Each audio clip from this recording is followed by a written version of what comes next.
It's Jasmin again, and I'm so pleased to be bringing you my interview with Paul Bashir.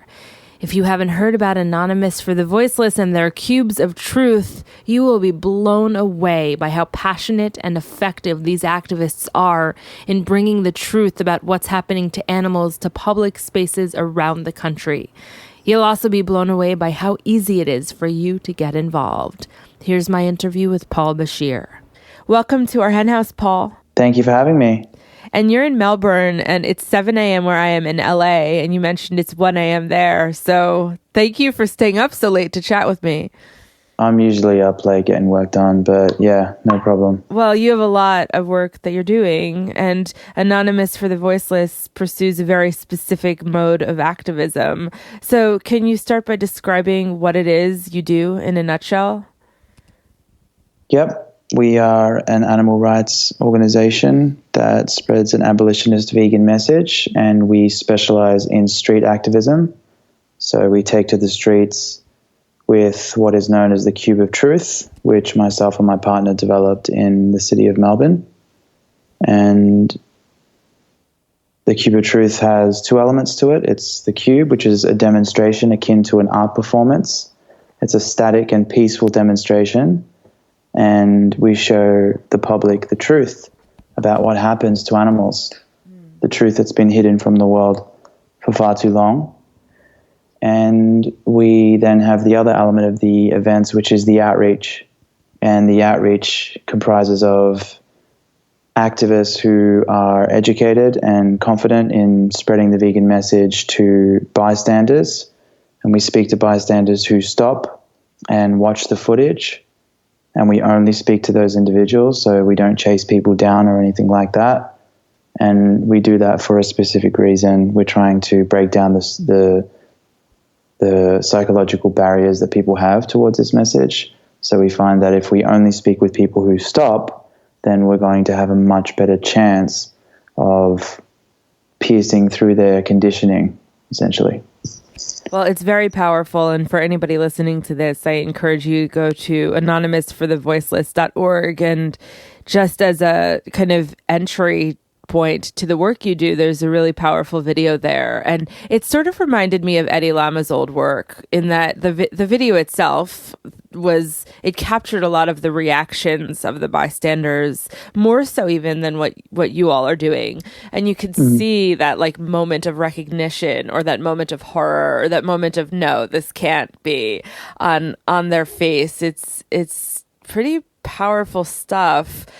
Can you talk a little bit about what it's like for you? Just I mean, not to just jump into right away to the psychology of you, but let's do it. Can you speak about like what it's like psychologically, just emotionally, to be standing there and watching these passersby as they're seeing this incredibly powerful group of people in this cube? It's electric. I love it. I mean, I'm actually addicted to these campaigns. So, yeah. That I love what you're describing right now, being at the events and seeing those reactions from people. People respond really well to us as an event, as a campaign. And when we see people stopping and really soaking in what's on the screens and why we're there, taking it in, it's magical. It's heartwarming. I'm a big fan of theater as a means of social change, and it's something that has been at the core of what we've talked about at our henhouse for many years now. And there's obviously a strong theatrical component to what you're doing. And what I find particularly interesting is that theater sort of gives let's say the audience permission to watch from like what is the perceived safety of their seat. Like it is happening almost on stage, even though you're right next to them. Can you just speak to your relationship to theater as a means to social change and how that relates to what you're doing with your organization? No, I didn't come at this from a theater angle. It was more of I guess it organically came through because myself and my partner are musicians. I used to be a musician before I was an activist, and I was pursuing a career in music, and I was on my way. I mean, I was steadfast on doing it, and then I had a change in the course of my life. My trajectory changed, obviously, but I carried that over, I think, organically, just wanting to approach this from more of an artistic point of view. But why the arts? There's so many different ways of changing the world for animals. I'm curious about what you find effective and what resonates with you specifically regarding the arts as a means to changing the world. I didn't really think it through. Music really has changed my life. Art has changed my life. And I think that, I guess it was just a matter of blending that into animal rights activism. I mean, I'm also inspired by the idea of educating through, the idea of doing speeches and lectures like Gary Yourofsky was doing before he retired. And, the idea of educating the masses was what I was going for when I became an activist. So I wanted to do something like that, but also do it in an artistic manner. Mm-hmm. And getting out onto the streets was also something I wanted to do. And it was just a culmination of all of these drivers that led to creating this campaign, this organization. Well, I actually like the way you're contextualizing it, because it's like this animalistic urge we have when we find out that there is an injustice going on, and it's like I feel similarly when it comes to various types of creative expression, and there aren't always words to describe why that's what we have to do, but it's clear from just watching the videos of your work that's what you have to do. You use the same masks that the broader group Anonymous uses. Can you tell us about the connections between you and Anonymous and why you use these masks? Yeah, sure. So that mask represents within pop culture a movement that fights for truth and stamps out injustice in this world. But we noticed that there wasn't a very strong vegan presence within that movement, and we know that the vegan message is the biggest truth bomb on this planet right now. And the fact that that wasn't happening, I also felt I didn't feel comfortable about it. So when we started doing these campaigns, we were initially inspired by Earthling's experience to get out onto the streets and do masked activism with laptops. And when we started out, we chose the anonymous mask instead of the neutral mask that is used within the Earthling's experience campaigns. And when we chose that anonymous mask, it was just from that point on, we knew that this had to happen, that it was bigger than just the aesthetic of the mask. It was what it symbolized, and the values of the anonymous movement, or the ethos behind it, was right in line with our values, fighting against injustice, stamping out oppression. I mean, there are many pockets within the anonymous movement that fight against different injustices, and they're all important to stamp out. There's human rights injustices, there's government corruption, there's a whole bunch of things that are happening, but we knew that there had to be a very strong vegan presence within the anonymous movement. And what we have done is unique in the sense that the anonymous movement is not centralized. There's no organization attached to the anonymous movement whatsoever. However, Anonymous for the Voiceless is an organization, and we do have a hierarchical structure within our organization. And that's something that I've decided to do with Asal, because we are trying to achieve a goal, and we see this the best way to achieve it within our specialized field. And we feel that we have provided a good contribution to the anonymous movement with what we're doing, in the sense that the anonymous movement does have an image. When we started, many people didn't like it because they thought the anonymous movement, was compared to terrorism, and there were a lot of bad representations out there, like people who would wear the mask and get up to no good, and then that no good would be attached to the mask. And the media obviously takes advantage of these cases and spins them, but we just wanted to provide a good image, but also a very strong image for veganism within the anonymous movement. And it's been working successfully. So what kind of footage do you show, and how gruesome is it? Like how much do you get into the footage? Or I'm just curious about how you choose it, what you're showing, and how people are reacting to that. It's real deal. I mean, it's real. That's exactly what happens in slaughterhouses. And it's the standard practices that are carried out across the world for meat, dairy, eggs, and other industries like wool, fur, down, silk. We've got footage that covers many of these industries, but we mainly focus on the quote-unquote food animals because they're mainly the animals that are being exploited. 98% or something around that figure of the animals that are being abused and killed are being abused and killed in the meat, dairy, and egg industries. And also the generally speaking, bystanders that are walking through the streets, what they do in their lives mainly is eat animals in terms of their contribution to animal harming or animal exploitation. You know, it's the fact that they're eating them that takes up the majority of their time in terms of how much they exploit animals. Does that make sense? Yeah, totally. Yeah, so we focus on that, but we always, and I really mean always, spread a clear vegan message to these people that it doesn't just end at food, that food is part of it, but it is not a diet, that veganism is about ending your participation in all forms of animal exploitation. You call your outreach a value-based sales approach. Can you explain what you mean by that? Yeah, sure. So I came at this, like when I started to assess the outreach element, like when we're talking to people on the streets, I noticed that there was a comparison between what we were doing and my sales background. And I realized that convincing somebody to go vegan was exactly the same process as convincing somebody to sign on the dotted line for a product or service.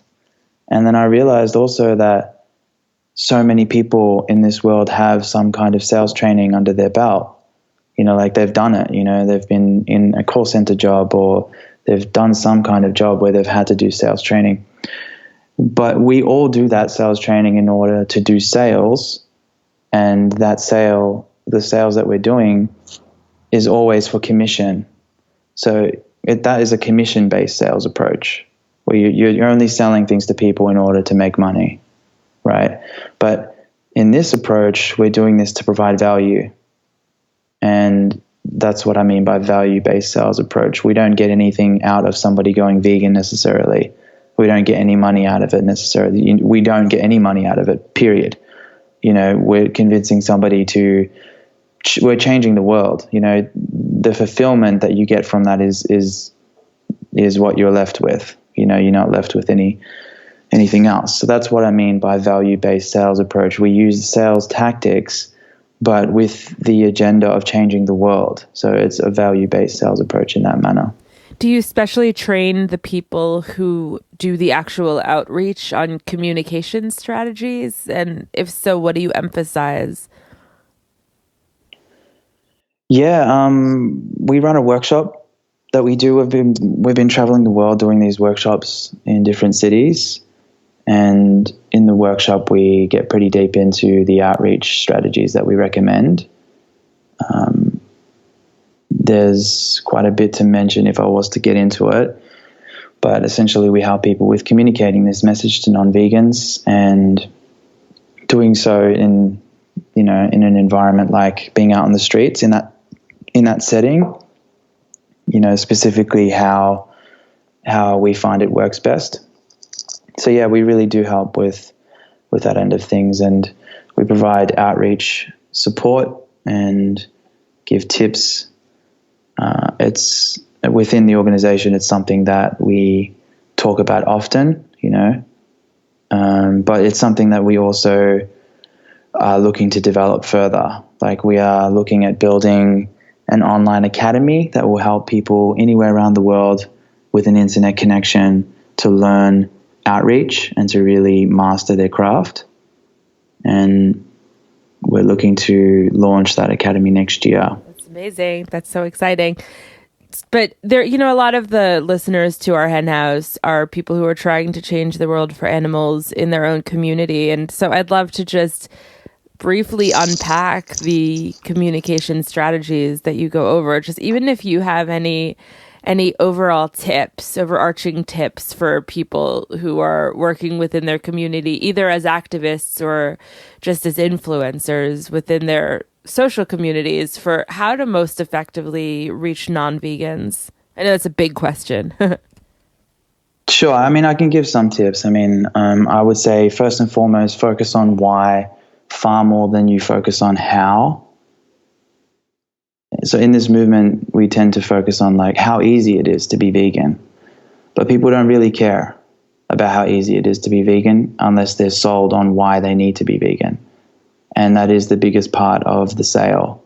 So if you can focus on why, how is the easiest part. Once you convince somebody why they should be vegan, they'll actually figure out how on their own, or just with a little bit of support from you. And I'm not saying that we shouldn't provide that support or not worry about talking about how, but that should be much less of the focus during the conversation. The focus should be on why.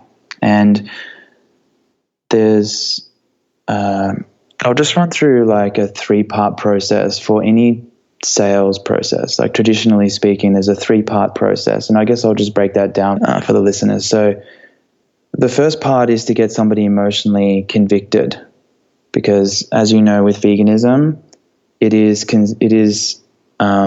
comprised of logic and reason and truth. We have ultimately the truth on our side, and logic and reason is extremely important. But if you don't get somebody emotionally convicted in what you're saying, they're not going to shift. They're just not. And so what I do and what we recommend doing is to bring a connection to the sense of injustice into the conversation. You need to get somebody to really connect with the sense of injustice. That's the best way to get them emotionally convicted. And there are many different ways to do that. So you can talk about what's happening to the animals. And even within that context, there are so many injustices. The list goes on and on and on. We're not just slaughtering animals. That's one injustice. But we're enslaving animals. We're sexually violating animals. In fact, one of the things I like to do, to get somebody emotionally convicted is I'll talk about the fact that animals are masturbated by humans in order to carry out our forcible reproduction, because these animals are not naturally mating on their own terms. We control their reproduction 100%. And the fact that the males are being masturbated and the females are being raped is, in both cases, they're being raped, obviously, but it's very strong to be able to say to people, the question I like to ask is, we have some footage that shows prawns being masturbated, and some people are so shocked they don't even understand what's happening on the screen. And I break it down for them. And then I say, have you ever considered that the animals that you've eaten in your time were masturbated by humans? And it usually just leaves them in a state of shock and disgust. And that's what you want. You want that from them. Because when you have them in that state, then you're ready to take them to the next step. So the next step in the sales process is to make it about them as an individual and make sure that they don't just think that this is something that they can leave to the rest of the world to take action on, which is it's usually the go-to response for everybody. And we do this in the most trivial of circumstances. If we see some litter on the ground when we're walking by, we think, what's the point in picking it up? There's plenty of litter all over the street. If I pick this one piece of litter up, no one else is going to do it. It's not going to make much of a difference. So it's a very, defeatist attitude that we take. So what you need to do is build up their empowerment and also the obligation that we have as an individual to take action. So you do that by telling them how much power we have as individuals with our choices. And you do that by talking about, how much power we have with our dollar. And you do that by letting them know how much impact they have over the planet, the animals, their health, with them making this shift. And then I also do this, I empower them by letting them know that these values already reside within you. And, because we all say we're against animal cruelty, and they're obviously standing there having that conversation with you because they agree that animal cruelty is abhorrent. That's quite obvious that they're standing there talking to you because they do agree with that. They might have their excuses and stuff like that, but they do agree with that. So it's a good idea to outline the fact that they are living with those values within them already, and all they need to do is align their actions with those instilled values, because currently their actions are suggesting otherwise. And that empowers people knowing that it's just a small shift. It's not this massive, gross change that they need to make.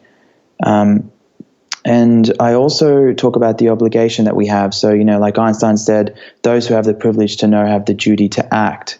And then I say, we can't expect those who don't know, which is most of the public, they're mostly misinformed. We can't expect them to take action to change this, can we? And if you agree that this is a problem, what do you think you can do about it as an individual? I mean, you need to take action because there are people around us who are reliant, like you have people around you who will be influenced by your decision. And, we are the only ones on the planet who can take action because now we know, so now we must take action. So I like to focus on, driving home the obligation that we have and also empowering the individual so that they understand how much power they have, when they do make this decision. So once you have successfully had them, you successfully had them realize that they need to take action and not leaving this to the rest of the world, then the final step is to bring in the benefits, because let's face it, all humans are a bit selfish. And so we then bring in the benefits for the individual. The number one benefit is when you go vegan, you no longer have to have this on your conscience. You no longer have to have the blood of innocent animals stained on your hands anymore. And that's the number one benefit. The number two benefit is your health. You're able to add years of vitality to your life, and inadvertently, of course, we're reducing the risk of many of the chronic diseases that kill many of our friends and families. And the health benefits are usually something that people really like hearing about. And then there's also the environmental benefit. If you want a greener world for you, your friends, your family, then the best thing that we can do for a greener world is to be vegan. That's the greenest choice that we can make. And so we drive home the benefits. If you want to have green and lush rainforests in the future, if you would like to have clean oceans, the greenest thing you can do is go vegan. So we drive home all the benefits. There's also many benefits for like addressing human rights issues if they display any concern towards that. This is also about helping those people in the slaughterhouses because, they're suffering from PTSD. They're suffering from the highest rates of alcoholism and drug addiction, higher than the military. These people are suffering. And then we've got human rights injustices on many levels that you could break down. But essentially, having them understand the benefits, what's in it for them, is the way to really close the deal. And then at the end of that, it's essentially about just giving them a resource card or some information to do some homework on, and then having them commit to something like the Challenge 22 program, or watching Gary Yourofsky's speech online, or watching a documentary, something to that effect. And that's the best that you can do in getting somebody closer to becoming vegan or becoming vegan. That's so powerful, the way that you lay that out, and just the trajectory of thought. I think that you're keeping it really, really obvious and simple for the people who are trying to communicate this message, and also kind of foolproof, I would say. So that's really appreciated. So can you just paint a picture for our listeners who aren't familiar with the cubes how the cubes actually work? Like, what does it look like and what happens? Cool. Yeah. So we have activists standing in a square formation, and the cube goes up in fours. So it starts at 4 people, goes up to 8, then 12, then 16, and so on. So it goes up in fours. You can have smaller than 4. Like, let's say you have a small demonstration where only a couple of volunteers show up. You can put 1 or 2 people standing back to back. In that scenario, that can work as well. Not obviously a cube, but we call that a 1-person cube or a 2-person cube. So a cube starts at 4 and then goes up like that, and essentially people are standing in a square formation as best as possible. And it's kind of hard for me to verbally explain, and there's media online for people to see to more so get an idea of what it looks like. But we're essentially holding a sign or a screen, holding it nice and straight, and we take the aesthetics of the cube extremely serious, and we want the demonstrations to be very optically pleasing and create curiosity. And what kind of reactions do you generally get? Because you're in like the middle of the city when you're doing this, right? Yes, but we have this happening in towns as well, small towns around the world. The reaction is, I mean, look, generally speaking, people respond really well to this. Overall, you're getting a great reaction. Of course, you're getting many people that could just continue walking. Most people just continue walking. You have some people, and I really do mean some people, that are dickheads. And then the rest of the people that stop, we actually have a good conversation with. I mean, I'm sure all vegans can agree that we just want to have conversations with people that go well, and that's essentially what we're trying to achieve here, is getting people to stop, watch the footage, which is also really hard to get people to watch, and then they do that on their own accord, and then we engage with them and have a conversation. And yeah, people respond really well to the entire event. Obviously, the footage is very confronting. If you've never seen footage like that before, or if you haven't seen it in a while, or you've never seen this kind of footage before, it can be confronting. So do the same people do the talking as are holding the screens? Oh, no. So the cube is no, they're silent, and that's part of it. So the outreach team are not wearing masks. They're the people that will speak to the bystanders. Mm-hmm. So tell us about International Cube Day and how people can get involved. International Cube Day is happening around the world in as many cities and towns as possible. We currently have 350 cities scheduled, and people can get involved by going to cubeoftruth.com. It's happening on November 3rd. And on our website, anyone in the world can find a local group or a local cube that's happening. And if they can't, then we encourage the listeners to message us, send us a message with your interest in being involved.